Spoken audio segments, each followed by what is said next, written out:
गौतम बुद्ध कहते हैं, बड़ी अजीब सी है ये दुनिया। अगर झूठ बोलो तो ईश्वर नाराज हो जाता है, अगर सच बोलो तो अपने नाराज हो जाते हैं। जिसे तैरना सिखाया वहीं डुबाने को तैयार है।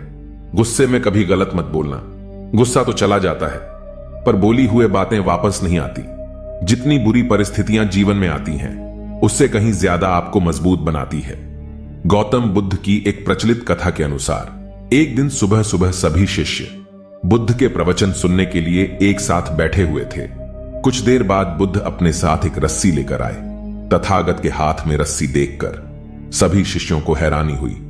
बुद्ध अपने आसन पर बैठे और उन्होंने रस्सी में एक के बाद एक 3 गांठ बांध दी। इसके बाद उन्होंने शिष्यों से पूछा कि क्या यह वही रस्सी है जो गांठ बांधने से पहले थी। इस प्रश्न के जवाब में एक शिष्य ने कहा कि तथागत, इसका उत्तर थोड़ा मुश्किल है। यह हमारे देखने के तरीके पर निर्भर करता है। एक तरह से तो रस्सी वही है, इसमें कोई बदलाव नहीं है। एक अन्य शिष्य ने कहा कि अब इसमें 3 गांठें लगी हुई हैं जो कि पहले रस्सी में नहीं थीं। इसे बदला हुआ भी कह सकते हैं।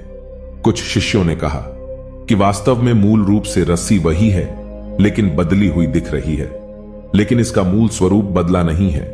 शिष्यों की बात सुनकर बुद्ध ने कहा कि आप सभी सही बोल रहे हैं, अब मैं इन गांठों को खोल देता हूं। यह बोलकर बुद्ध रस्सी के दोनों सिरों को खींचने लगे। बुद्ध ने पूछा कि क्या इस प्रकार रस्सी की गांठें खुल जाएंगी? सभी शिष्यों ने कहा कि नहीं, ऐसा करने से तो गांठें और ज्यादा कस जाएंगी, इन्हें खोलना और मुश्किल हो जाएगा। बुद्ध ने कहा कि ठीक है, अब एक अंतिम प्रश्न, इन गांठों को खोलने के लिए हमें क्या करना होगा? शिष्यों ने कहा कि हमें इन गांठों को ध्यान से देखना होगा जिससे हम जान सकें कि इन्हें कैसे लगाया गया है। इसके बाद हम गांठें आसानी से खोल सकते हैं।